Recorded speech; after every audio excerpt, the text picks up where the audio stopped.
नमस्कार साथियों, स्वागत है आपका मेरे यूट्यूब चैनल आकांक्षा द डीआईएफ में। इस खास सीरीज में बात करते हैं करंट अफेयर्स की और साथ ही हम करते हैं उनका एनालिसिस, जो कि यूपीएससी, स्टेट पीसी के साथ ही अन्य एग्जाम के लिए अत्यधिक सहायक है। यदि आप मेरे चैनल पर नए हैं तो चैनल को लाइक करें, सब्सक्राइब करें, अपनों के साथ शेयर करें और हाँ, बेल आइकन को जरूर प्रेस करिए, जिससे आपको आगे आने वाले वीडियोज़ की नोटिफिकेशन मिल सके। तो आज की क्लास को शुरू करते हैं। तो सबसे पहले देखते हैं आज की प्रमुख सुर्खियों को।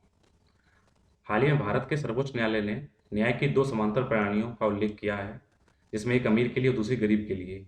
एक ऐसे मामले से निपट रहा था जहां एमपी के विधायक के पति को जमानत दे दी गई थी।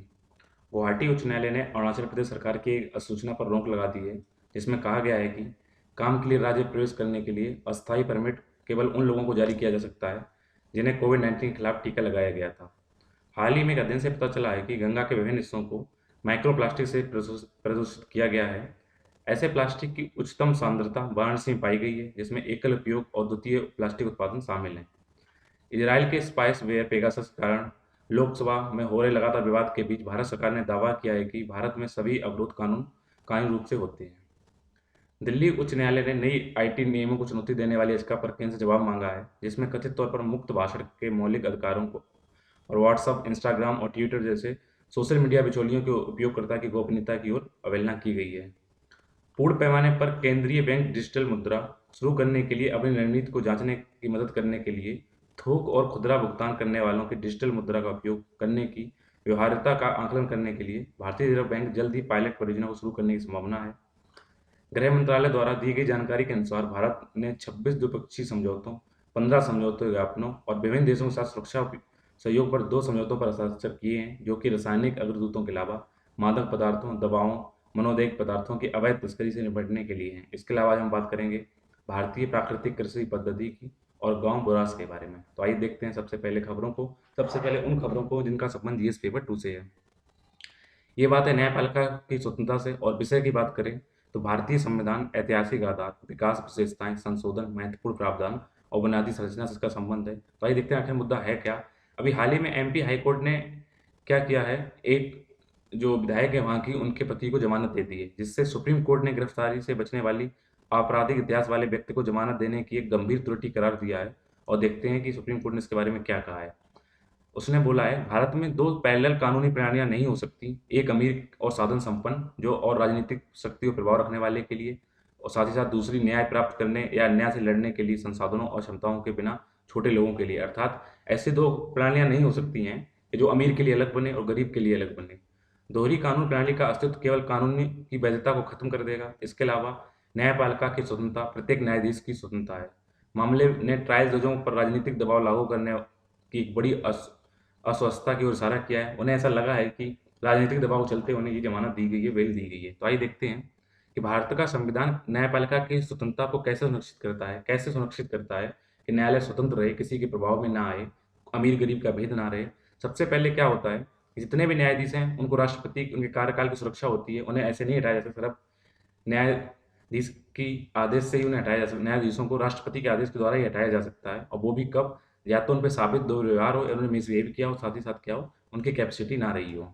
ये है आर्टिकल 124 और 217 में। आर्टिकल 124 सुप्रीम कोर्ट और 12217 हाई कोर्ट के बारे में। इसके अलावा न्यायाधीशों को वेतन भत्ते सुनिश्चित किए गए जिससे वो किसी प्रभाव में न आए। उनके उनके क्षेत्राधिकार में कोई दूसरा संसद या कोई न्याय विधायिका कार्यपालिका उसमें ना टांग लगा पाए। इसके अलावा क्या होता है कि उनके बारे में जो भी उनके उनके निर्णय हैं या उनके आचरण हैं, उनके बारे में किसी भी सदन में कोई चर्चा नहीं होगी, चाहे वो राज्य का हो या केंद्र का हो। साथ ही साथ क्या है कि अगर आपने उनकी अवमानना की है, वो कंटेम्प्ट ऑफ कोर्ट हुआ है, तो वो आपको दंड दे सकते हैं। तो आइए देखते हैं कि न्यायिक स्वतंत्रता की आवश्यकता आखिर है क्यों। क्योंकि सबसे पहली बात क्या है कि अगर स्वतंत्रता नहीं होगी तो प्रभावकता बढ़ जाएगी, जिससे स्पष्ट न्याय और लोगों को उन्हें भरोसा उठ जाएगा, तो वो न्याय की अवहेलना होगी। इसलिए वहाँ पे लोगों को उनका भरोसा बना रहे, इसलिए उनको स्वतंत्रता की आवश्यकता है, विश्वसनीयता बनी रहे। साथ ही साथ यदि न्यायिक कार्रवाई की प्रक्रिया में कार्यपालिका के हस्तक्षेप के साथ साथ कार्यपालिका पर न्यायिक पूर्वाग्रह की अनुमति दी जाती है, तो आने वाला खंड और विश्वास दोनों व्यर्थ हो जाएंगे। तो विश्वास को बनाए रखने के लिए उनको स्वतंत्रता की आवश्यकता है। आइए बात करते हैं अशिक्षित व्यक्तियों के वर्क परमिट पर प्रतिबंध पर अरुणाचल प्रदेश के आदेश पर रोक लगा दी गई है। तो क्योंकि ये कोविड, उन्होंने बोला है उन्हीं लोग एंट्री देंगे जो कोविड-19 का टीका लगा के आए हैं। तो अगर देखें किस विषय से संबंधित है, तो ये है विभिन्न क्षेत्रों के विकास के लिए सरकारी नीतियां, उनके हस्तक्षेप, डिजाइन, कार्यान्वयन से उत्पन्न होने वाले मुद्दे। आखिर देखें आदेश उस टाइम अरुणाचल प्रदेश सरकार ने किया क्या था। अरुणाचल प्रदेश ने ये बात बोली थी, ये बात 30 जून की है कि राज्य में प्रवेश करने के लिए, अगर आप राज्य में एंट्री लेना चाहते हैं, तो आपको आवश्यक इनर लाइन परमिट को सस्पेंड कर दिया। कब तक वह रहेगा? जब तक कि आप सार्वजनिक और निजी दोनों क्षेत्रों के विकास कार्यों के लिए अस्थायी परमिट जारी किए जा सकते हैं, बशर्ते उन लोगों ने कोविड-19 का टीका लगाया हो। कि इनर लाइन परमिट नहीं अभी आप देंगे जब तक कि उन लोगों ने कोविड-19 का टीका नहीं लगवाया है। तो कोर्ट ने इसके ऊपर क्यों रोक लगाई? कोर्ट का क्या मानना है? कोर्ट ये कह रहा है कि अधिसूचना में टीकाकरण और गैर टीकाकरण वाले व्यक्तियों के बीच भेदभाव किया गया है। वही संविधान के आर्टिकल 14 जो समानता के अधिकार, आर्टिकल 19 में जो स्वतंत्रता के अधिकार और आर्टिकल 21 जो निजता के अधिकार का उल्लंघन करता है। साथ ही साथ जो जिनके वैक्सीनेशन हो गया है और जो असंक्रमित व्यक्ति के बीच ऐसा वर्गीकरण ये करेगा जो समझदार अंतर पर आधारित नहीं था, और ना ही इसका इस तरह के वर्गीकरण द्वारा प्राप्त की जाने वाली वस्तु के लिए एक लॉजिकल संबंध साठगांठ था। अर्थात कोविड-19 महामारी का नियंत्रण और उसके आगे प्रसार था। ये कोई लॉजिकल रीजन नहीं था कि आपने जिसको टीका लगाया उसको एंट्री देंगे, जिसने नहीं लगवाया उनको नहीं देंगे। तो आइए देखते हैं इनर लाइन परमिट आखिर है क्या? इनर लाइन परमिट क्या है? ऐसे लोग जो उस राज्य के लोकल निवासी नहीं है, बल्कि क्या है कि उस राज्य में अगर आप आना चाहते हैं, रहना चाहते हैं, उसके लिए आपको एक परमिट चाहिए होगा। ऐसा पूरे अपने देश के सारे राज्यों में नहीं है, बल्कि कुछ खास राज्यों में है, जिसमें अगर पूर्वांचल की बात की जाए तो अरुणाचल प्रदेश, मिजोरम, मणिपुर और नागालैंड है।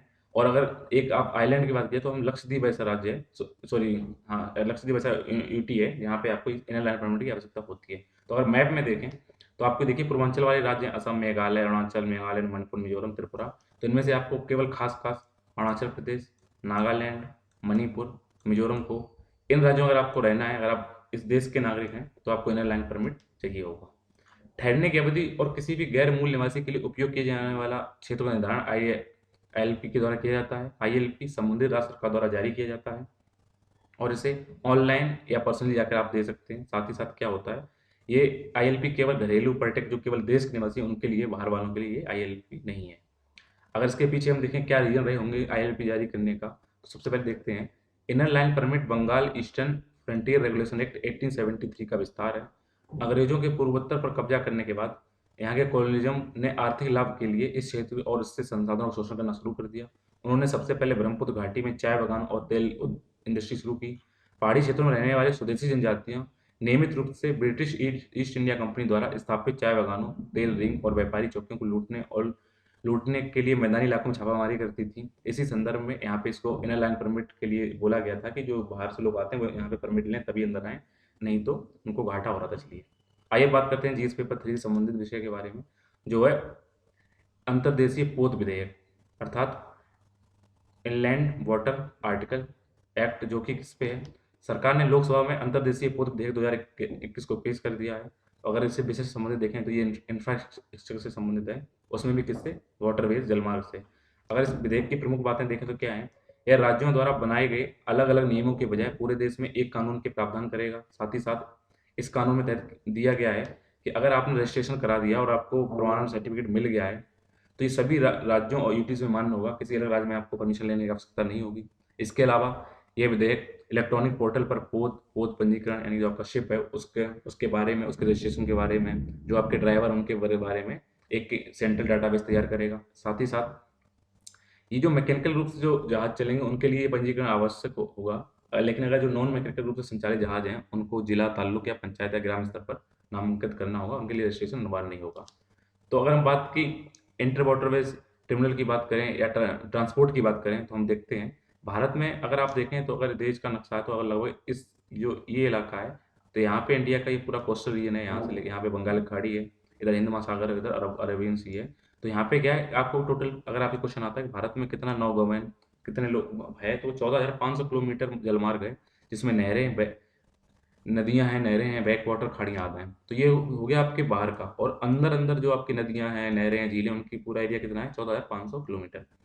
अगर इंटर वाटर ट्रांसपोर्ट की बात की जाए तो एक ईंधन कुशल और पर्यावरण के अनुकूल मोड है, क्योंकि आपको अगर एक तरफ क्या है, यहाँ एक तो यहाँ पे क्या आपको पेट्रोलियम की जरूरत नहीं पड़ती, पेट्रोल की जरूरत नहीं पड़ती, क्योंकि जहाज अगर वाटर के फ्लो की तरफ जाएगा तो उसमें इतना उसको वर्क नहीं पड़ेगा, तो कम लगेगा। साथ ही साथ इसमें बहुत सारा भारी सामान एक जगह से दूसरी जगह ले जाया जा सकता है।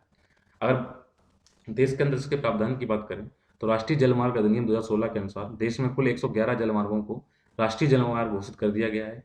भारतीय अंतर्देशीय जलमार्ग प्राधिकरण गंगा के हल्दिया वाराणसी खंड, जिसमें नेशनल वाटरवेज हाईवे 1 का हिस्सा है, इसकी नौगमन क्षमता बढ़ाने के लिए 5,369 करोड़ रुपए की अनुमति लागत का जलमार्ग विकास करने को क्रियान्वित कर रहा है और वैश्विक बैंक इसको वित्तीय सहायता दे रही है जलमार्ग की।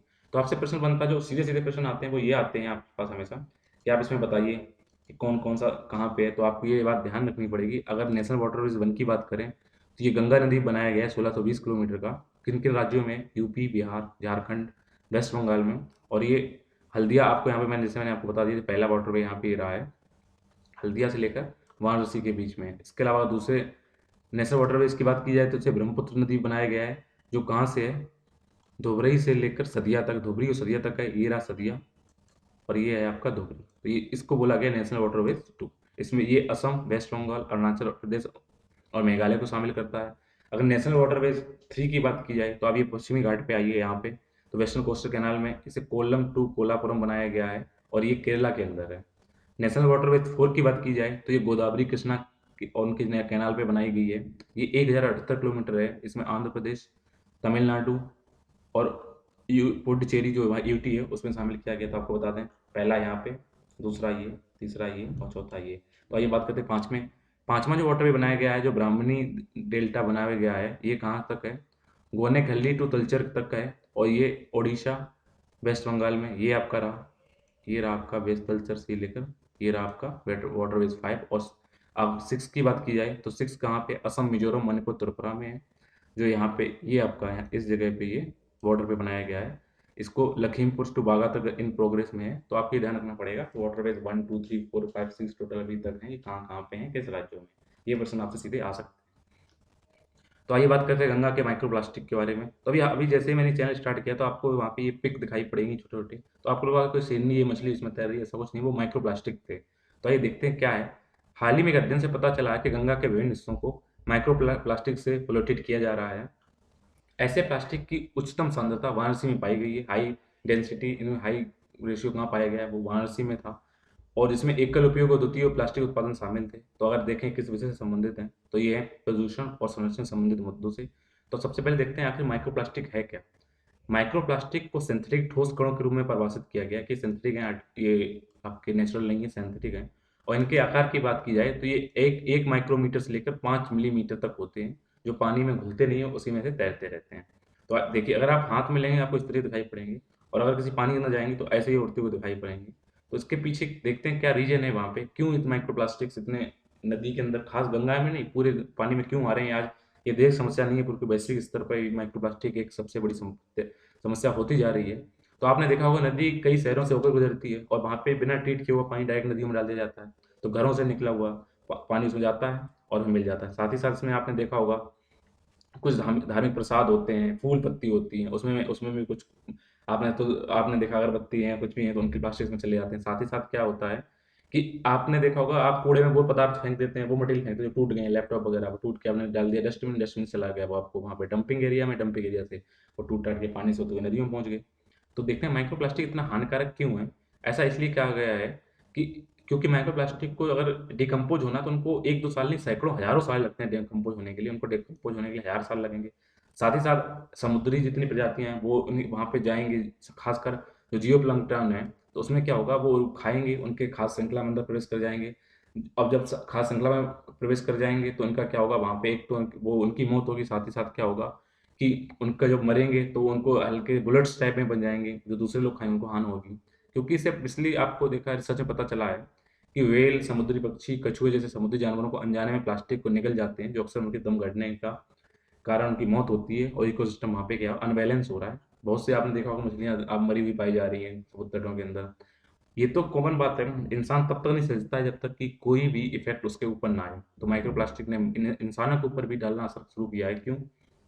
क्योंकि समुद्री प्लास्टिक प्रदूषण खाद्य श्रृंखला तक पहुंचने पर तो हानिकारक है ही, साथ साथ क्या करते हैं, ये पानी भी और यहाँ तक कि नमक भी जब बनाते हैं, हम समुद्र से वहाँ का पानी लेते हैं, वहाँ से कुछ और चीज़ें बनाते हैं, वहाँ की कुछ चीज़ें खाते हैं, वहाँ का जो सी फूड्स खाते हैं, तो क्या होता है, वो माइक्रो प्लास्टिक हमारे आहार श्रृंखला में आ जाती हैं, हम उन्हें खाते हैं और हमारे अंदर चली जाती हैं। एक रिपोर्ट की अगर बात करें तो जिसे 2000 जून 2019 में प्रकाशित किया गया है, उसके अंदर तरह मानव अंतर्ग्रह में प्लास्टिक प्रदूषण का अनुमान लगाने वाले पहले अध्ययन में ये कहा गया है कि एक औसत व्यक्ति हर साल माइक्रो प्लास्टिक के कम से कम 50,000 कण खा जाता है। तो आप देख सकते हैं कि जब हम खाएंगे उन कणों को तो हमारा भी स्वास्थ्य प्रभावित होगा। साथ ही साथ मनुष्यों द्वारा प्लास्टिक का सेवन हानिकारक है। इसके मेन रीजन क्या है? क्योंकि प्लास्टिक का उत्पादन करने के लिए उपयोग किए जाने वाले कई रसायन कैंसरकारी हो सकते हैं। कैंसर के रीजन हो सकता है, जो आपने माइक्रो प्लास्टिक खाया उनसे आपको कैंसर हो सकता है, क्योंकि अगर कैडमियम चला गया, पारा चला गया, तो उससे आपको कैंसर होने के चांस बढ़ जाते हैं। इटाई के होने का रोग हो जाता है।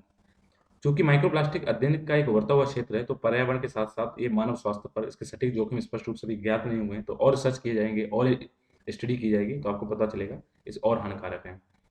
अगर हम देखें भारत ने इसके लिए क्या क्या प्रयास किए माइक्रोप्लास्टिक को रोकने के लिए, तो भारत में भी प्रेजेंट टाइम में 20 से अधिक ऐसे राज्य हैं और यूटीज हैं जिन्होंने क्या किया है, प्लास्टिक प्रदूषण को लड़ने के लिए अपनी तैयारियां कस ली हैं। उन्होंने क्या बोला है कि आप carry bag, cup, plate, cutlery, straw और थर्मोकोल उत्पादन जैसे सिंगल यूज प्लास्टिक पर प्रतिबंध लगाएं। सिंगल यूज प्लास्टिक वो होता है जिसको आपने एक बार यूज किया और फेंक दिया, जैसे आप गए कहीं पे डिस्पोजल यूज किया आपने फेंक दिया, तो आपको रीयूज के लिए बात की जा रही है। साथ ही साथ भारत ने अपने बीट प्लास्टिक पोल्यूशन नाम का कैंपेन चलाया, जिसके संकल्प के लिए वैश्विक प्रशंसा भी हासिल की है, जिसके तहत उसने 2022 तक सिंगल यूज प्लास्टिक को खत्म करने का संकल्प लिया है। इसलिए आपने बोला होगा, देखा होगा आजकल मार्केट में जहाँ तो लोग पन्नी नहीं देते हैं, अपना बैग ले जाइए, और वो सही भी रहता है, बैग लाइए, सामान लाइए, पन्नी का यूज ना करिए, खासकर सिंगल यूज प्लास्टिक का, जिसको केवल एक बार यूज किया जाए, क्योंकि ये बाद में माइक्रो प्लास्टिक बनेगी और आपने इसके क्या हानिकारक प्रभाव होंगे वो आप आगे देख ही चुके हैं। आइए बात करते हैं भारत में निगरानी के लिए कानूनी और गोपनीयता पर चिंताओं की बात हुई है। इजराइल के स्पाईवेयर पेगासस के कारण हुए विवाद के बीच भारत सरकार ने एक पूरा दावा कर दिया है कि जो भी अवरोध लगाए जा रहे हैं वो कानूनी रूप से वैध हैं, किसी इलीगल तरीके से नहीं किया गया है। अभी आपको मैंने कुछ 2 दिन पहले करंट अफेयर की क्लास में पेगासस के बारे में बताया था, स्पाईवेयर को थोड़ा डिटेल में बताया था, क्या स्पाईवेयर होते हैं, मालवेयर क्या होते हैं। उसी संबंधित ये मुद्दा है, ये साइबर सुरक्षा से लेना देना है। क्योंकि अभी हाल ही में क्या हो रहा है, संसद के सदनों में चर्चा की जा रही है कि सरकार ने खुद के मुनाफा के लिए वोटिंग को इधर से उधर करने के लिए, या फिर लोगों के फोन टैप किए, उनकी सूचनाएं एकत्रित की हैं, हराने का कार्य किया है और ही मिसयूज किए हैं। तो इसमें सरकार ने बोल दिया है कि नहीं, हमने जो भी कार्य किए वो लीगल वे से थे, कोई अवरोध जो भी किए गए वो लीगलाइज थे। तो अगर हम बात करें भारत में निगरानी करने के लिए, सर्विलांस करने के लिए, कवर करने के लिए कौन से कानून है, तो भारत के अंदर ये 2 तरह के कानून है। एक है टेलीग्राफिक अधिनियम 1885, दूसरा है आईटी अधिनियम 2000, यानी सूचना प्रौद्योगिकी अधिनियम 2000। तो आइए देखते हैं टेलीग्राफिक एक्ट क्या कहता है। ये मूल रूप से क्या करता था, ये कॉलों के अवरोधन संबंधी के आपके कॉल रोक देता था। इस कानून के तहत सरकार केवल कुछ स्थितियों में कॉल को इंटरसेप्ट कर सकती है। अगर सरकार को चाहिए किसी कॉलों को कि क्या बात कर रहे हैं, कि आपस में क्या बात चल रही है, तो आपको कुछ खास परिस्थितियां होंगी, उसमें आप किसी कॉल को सुन सकते हैं। वो कौन सी परिस्थितियां हैं? वो हैं, भारत की अगर संपूर्णता, संप्रभुता और अखंडता के अगर हित में बात हो, या फिर राज्य की सुरक्षा की बात हो, अगर विदेशी राज्य में महत्वपूर्ण संबंध बन रहे हो, उसमें कोई दखलंदाजी हो रही हो, या सार्वजनिक व्यवस्था, पब्लिक सिस्टम की कोई दिक्कत आ रही हो, या किसी अपराध या कमीशन को रोकने की बात कही गई हो। तो ये वही प्रतिबंध जो आपको पता है संविधान 19(2) के तहत व्यक्ति की स्वतंत्रता पर लगाए गए हैं, कि आपको पता है जितनी आपके मौलिक अधिकार हैं वो क्या है, आपको अन्ययन नहीं है, उस पर कुछ रोकें लगाई गई हैं। उन्हीं रोकों को अगर आप 19(2) में पढ़ेंगे तो वही आपको यहाँ पे देखे गए कैसे वो सारी रोकें स्वतंत्रता, जब भी आप अभिव्यक्त करेंगे, कुछ भी बोलेंगे, तो आप वो बात नहीं बोलेंगे जो भारत की संप्रभुता, उसकी अखंडता, राज्य की सुरक्षा, आपके विदेशों में संबंध प्रभावित करे। तो यही रोक यहाँ पे हैं। साथ ही साथ कानून ये भी कहता है कि कुछ परिस्थितियों को छोड़कर पत्रकारों के खिलाफ ये वैध अवरोध नहीं हो सकता, कि आप लगातार आप पत्रकारों पर नहीं लगा सकते हैं, क्योंकि उनका काम ही है न्यूज़ों को बाहर लाना, सच्चाई को बाहर लाना। अगर हम बात करें public union for civil liberties बनाम यूनियन ऑफ इंडिया केस के बारे में, तो इसमें सीबीआई द्वारा राजनेताओं के फोन टैपिंग पर रिपोर्ट के मद्देनजर एक जनहित याचिका दायर की गई थी। इसलिए सुप्रीम कोर्ट ने टेलीग्राम अधिनियम के प्रावधानों में प्रक्रियात्मक सुरक्षा उपायों की कमी की ओर इशारा किया और अवरोधन के लिए कुछ दिशा निर्देश बनाए थे, और इन दिशा निर्देशों को आधार ये बनाया था कि 2007 में टेलीग्राफ नियमों 419 से जोड़ा गया। साथ ही साथ 2009 में आईटी एक्ट के तहत कुछ नियम भी निर्धारित किए गए। तो इस तरह सरकार कह रही है ऐसा नहीं है, उन्होंने स्पष्ट कर दिया, लोग अब विपक्ष में लोग कह रहे हैं कि आपने किया है। तो फाइनली हम देखेंगे अभी निष्कर्ष निकलता क्या है। तो निष्कर्ष ये है, टैपिंग किसी व्यक्ति की निजता का गंभीर आक्रमण है। आप उसकी पर्सनल लाइफ को आप पब्लिक बनाने की कोशिश करते हैं। अत्यधिक परिष्कृत संचार प्रौद्योगिकी के विकास के साथ बिना किसी हस्तक्षेप के किसी के घर या कार्यालय की गोपनीयता में बेची गई टेलीफोन बातचीत का अधिकार दुरुपयोग के लिए असंवेदनशील होते जा रहे हैं। आपने देखा होगा लोग लोगों के पास टैपिंग करते हैं। एक घर के कलह का भी बात, एक घर के अंदर कलह का कारण बनते हैं, लोग फोन देखने लगते हैं, मैसेज पढ़ने लगते हैं, चैटिंग देखते हैं उनकी। इसीलिए निगरानी के लिए मौजूदा ढांचे की कमियों को दूर करने के लिए एक व्यापक डेटा संरक्षण कानून अधिनियम बनाए जाने की आवश्यकता है, इसकी बात कही गई है। साथ ही साथ एक बात देखते हैं, आईटी नियमों के खिलाफ याचिका पर केंद्र को हाई कोर्ट का नोटिस आया है। हाई कोर्ट ने केंद्र को एक नोटिस दिया है, तो दिल्ली उच्च न्यायालय ने बात की है। ये भी साइबर सुरक्षा मुद्दे संबंधित देखते हैं कि नियम विवाद क्या प्रावधान था, क्या हुआ था इस आईटी अधिनियम में, ऐसी क्या बातें थी। तो नए नियम मूल कानून आईटी अधिनियम के तहत दी गई शक्तियों से अधिक हैं, उनको और पावर दे रहे हैं। साथ ही साथ सुरक्षा से उस जानकारी तक पहुँच को हटाने के लिए जो नियम 3(1)(b) के अनुरूप नहीं है। तो देखते हैं आखिर है क्या? वे सोशल मीडिया प्लेटफ़ॉर्म को उपयोगकर्ताओं को निरंतर निगरानी रखने में अनुमति देते हैं, जो निजता के अधिकार का घोर उल्लंघन है। सोशल मीडिया प्लेटफ़ॉर्म जैसे आपका ट्विटर है, फेसबुक है, व्हाट्सएप है, इंस्टा है, इसमें क्या है, इनको ये अधिकार देते हैं कि आप उन पे उनकी निगरानी रखिए कि यूज़र क्या यूज़ कर रहे हैं, क्या देख रहे हैं, जो आपके प्राइवेसी एक्ट का उल्लंघन होता है। साथ ही साथ नियम ये भी कहते हैं कि भले ही व्यक्ति नियमों के उल्लंघन के लिए किसी जाँच के दायरे में ना हो, लेकिन अगर किसी मीडिएटर को बिना किसी औचित्य के अपना डाटा बनाए रखना होगा, जो कि उपयोगकर्ता के निजता के अधिकार का घोर उल्लंघन है कि आप जाँच भी ना कर रहे हो, तभी आप डाटा आपको मीडिएटर रखना पड़ेगा कुछ टाइम तक के लिए। तो वो भी उसकी निजता को आप उस वहाँ पे आपने क्या स्टोर करके रखा हुआ। साथ ही साथ जो शिकायत अधिकारी हैं या फिर मुख्य अनुपालन अधिकारी के निर्णय के विरुद्ध नियमों के तहत कोई अपीलीय प्रक्रिया की बात नहीं की गई है। अगर आप शिकायत अधिकारी कुछ भी काम करता है, आप वहाँ पे जाके अपील की हुई, कोई इसमें नियम नहीं बताए गए हैं। इसके अलावा ये भी अनिवार्य नहीं है कि कथित रूप से आपत्तिजनक जानकारी के लेखक को उसके खिलाफ किसी भी शिकायत पर निर्णय लेने से पहले सुना जाना चाहिए। साथ ही साथ सरल शब्दों में बात करें तो याचिकाकर्ता ने ये कहा है कि सोशल मीडिया बिचौलियों को शिकायत या अन्यथा के आधार पर निर्णय लेने की शक्ति नहीं दी जा सकती कि किसकी सूचना को हटाया जाए, किसको लिया जाए, किसको आप स्टोर करोगे। तो ये भी बात गलत है। तो अभी अगर इस नियमों का अवलोकन करें, ओवरव्यू करें, तो देखते हैं क्या होता है। आपको पता है ओवर द टॉप प्लेटफॉर्म वही जैसे हॉटस्टार है, डिज्नी प्लस है, ये अमेज़न है, तो इसका क्या है, और डिजिटल पोर्टलों के लिए एक सशक्त शिकायत निवारण प्रणाली को अनिवार्य करता है। सोशल मीडिया के उपयोगकर्ताओं के लिए सोशल मीडिया के दुरुपयोग के खिलाफ अपनी शिकायत उठाना आवश्यक है। व्यक्तियों के निजी अंगों या नग्नता या यौन कृत्यों या प्रतिरूपण आदि के बारे में सोशल मीडिया प्लेटफॉर्म को शिकायत किए जाने के 24 घंटे के भीतर इसे हटाने की आवश्यकता होगी। साथ ही साथ एक मासिक रिपोर्ट उन्हें निकालनी होगी इन लोगों को, जिसमें उन्हें प्राप्त शिकायतों की संख्या और निवारण की स्थिति के बारे में आप बताना होगा, आपने कितनी शिकायतें मिली, उनका क्या निवारण किया, ये इसमें शामिल किए जाने की आवश्यकता है। आइए बात करते हैं सेंट्रल बैंक डिजिटल करेंसी के बारे में। तो अभी हाल ही में क्या किया है, जो आपकी सेंट्रल बैंक है, रिजर्व बैंक ऑफ इंडिया है, उसने क्या किया है, वो डिजिटल करेंसी चलाने की शुरुआत कर रही है। तो आइए देखते हैं किस विषय पे संबंधित है ये पायलट परियोजना। तो ये आईटी, अंतरिक्ष, computer, robotics, nano technology, biotechnology, intellectual property right से संबंधित मुद्दों और उनकी जागरूकता के बारे में है। तो आइए देखते हैं कि डिजिटल करेंसी की चलाने की आवश्यकता क्या है। आपको पता है कि एक आधिकारिक डिजिटल मुद्रा बिना किसी इंटरबैंक निपटान के वास्तविक समय के भुगतान को सक्षम करते हुए मनी मैनेजमेंट की लागत को कम करेगी। आपको किसी बैंक में नहीं जाना होगा, किसी बैंक में इधर-उधर चक्कर नहीं काटना, आप डायरेक्ट ट्रांसफ़र कर सकते हैं ऑन टाइम। साथ ही साथ क्या होगा कि इससे मनी जीडीपी रेशियो की बढ़ेगा, लाभ मिलेगा। इसका मेन लाभ क्या होगा कि आपको पता है कि आप जो भी अगर डिजिटल करेंसी होगी तो आप सीधा फ़ोन में उसको डिस्प्ले कर सकते हैं, दिखा सकते हैं, दूसरे को ट्रांसफ़र कर सकते हैं। जैसे आजकल आपने क्या किया, आपको रुपए दूसरे के पास भेजने हैं, तो आप जाके बैंक में लाइन नहीं लगाते हैं। आपने सीधा फ़ोन पे लिया, गूगल पे, जो भी लिया आपने उसको उसको क्लिक किया, वहाँ पे दूसरे अकाउंट में भेज दिया। तो यहाँ से कोई रुपए ट्रांसफ़र नहीं हुए, बस आपने क्या किया, इधर से उधर जाके आपने रुपए उनको दे दिए। तो इससे क्या फ़ायदा होगा, जो आपने मनी छाप रहे हैं, उनके जो कागज़ लगा रहे हैं, उनका ट्रांसपोर्ट कर रहे हैं, उनको स्टोरेज कर रहे हैं, जो उनकी लागत क्या होगी, कम हो जाएगी। साथ ही साथ क्या हो जाएगा कि इंटरबैंक एक दूसरे पे जो कर्ज हैं कम जाना, वो जो निपटान है उनकी आवश्यकता खत्म हो जाएगी, क्योंकि यह एक केंद्रीय बैंक की देनदारी होगी जो एक व्यक्ति से दूसरे व्यक्ति को सौंप दी जाएगी, बैंकों को उसमें बीच में हटा दिया जाएगा, डायरेक्ट आपको बैंक की जरूरत ही नहीं पड़ेगी। तो आइए देखते हैं आखिर जो डिजिटल करेंसी या सेंट्रल बैंक डिजिटल करेंसी आखिर वो है क्या। सेंट्रल बैंक डिजिटल करेंसी है क्या, ये किसी देश की फिएट करेंसी का डिजिटल रूप है। फिएट करेंसी जिस पे लोगों को भरोसा होता है, जैसे आपके पास कागज 100 रुपए का कागज है, आपको पता है उस कागज की वैल्यू कुछ नहीं, लेकिन सरकार ने लिख दिया है कि मैं धारक को 100 रुपये अदा करने का वचन देता हूँ, 2000 रुपये वचन देता हूँ। तो उसमें लोगों को भरोसा है कि आप 100 रुपये लेके जाएंगे, कोई ये नहीं कह सकता हम आपका ये नोट नहीं चल मानेंगे।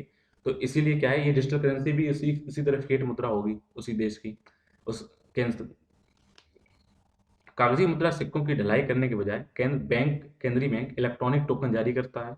यह सांकेतिक मूल्य सरकार के पूर्ण विश्वास और श्रेय द्वारा समर्थित होता है कि लोगों को भरोसा है कि आप ये भी चलाएंगे।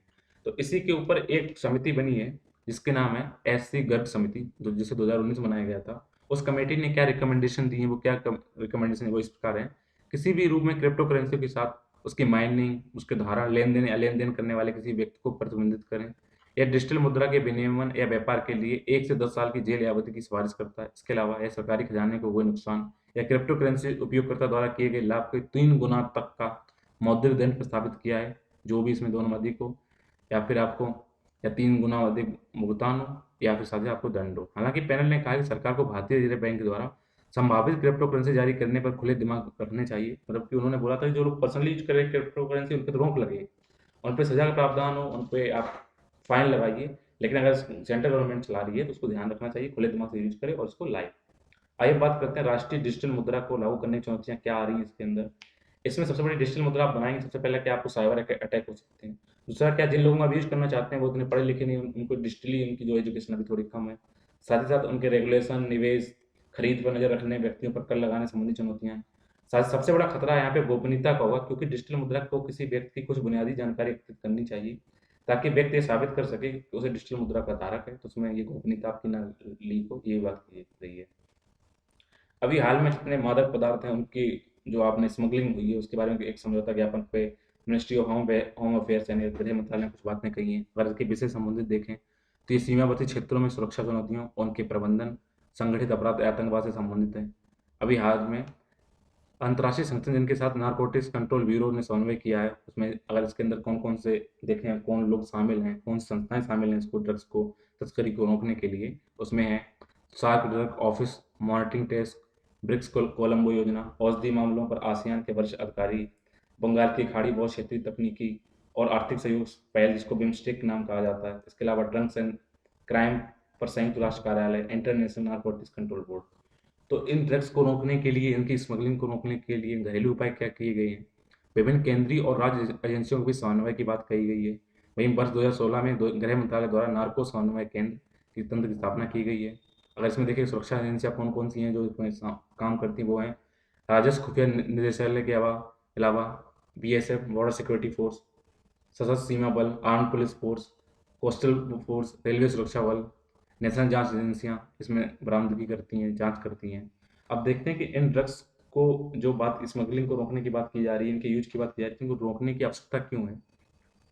क्योंकि नशीली दवाओं के दुरुपयोग पर एम्स जो दिल्ली में स्थापित है उनके द्वारा एक सर्वे किया गया और उन्होंने ये स्थापित किया, उन्होंने ये बताया है कि लोगों का एक बड़ा प्रतिशत साइको एक्टिव पदार्थों के अंदर शराब आती है, भांग आती है, ओपियोड आते हैं, अफीम आती है, इनका लोग उपयोग कर रहे हैं और खासकर जो यंग पुरुष हैं वो नशीली दवाओं के उपयोगकर्ता की सूची में सबसे ऊपर, सबसे ज़्यादा जवान लोग इसको यूज कर रहे हैं। इसके अलावा शराब सबसे अधिक दुरुपयोग किया जाने वाला सबसे सक्रिय पदार्थ है।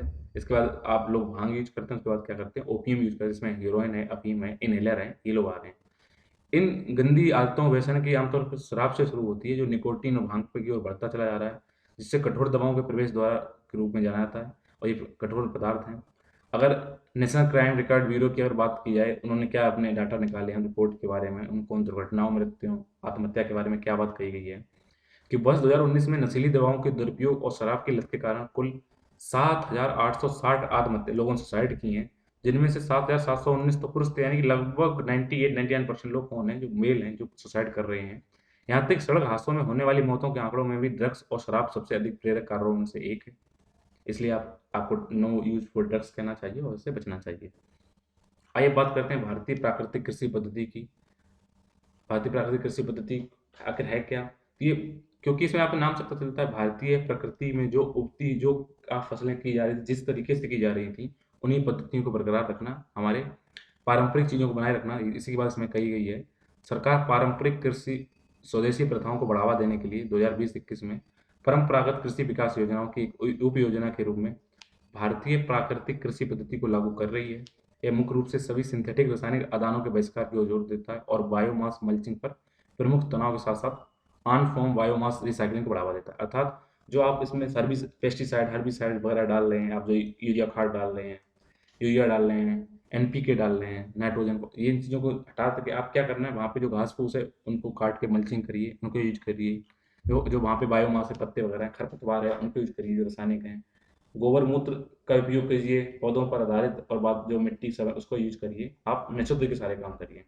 तो ये BPKP के तहत क्लस्टर निर्माण, क्षमता निर्माण, साथ साथ कर्मियों की ट्रेनिंग देना, इनके निरंतर हैंड हेल्डिंग, उनको सर्टिफिकेट देना, अवशेष विश्लेषण के लिए 3 साल के लिए 12,200 रुपये प्रति हेक्टेयर की वित्तीय सहायता मिलेगी, जिससे लोग इसको अपना पाएँ। अगर आपको कुछ घाटा हो रहा है, प्रोडक्शन कम है, तो उसका उपयोग करने के लिए आप प्रति हेक्टेयर, आपको मैं बताते हैं, 12,200 रुपये मिलेंगे। आप इसको अपनाइए, भारतीय प्राकृतिक कृषि पद्धति को, जिससे कि आप उनको पर्यावरण को खुशहाल बना सकें, प्रदूषण से बचा सकें।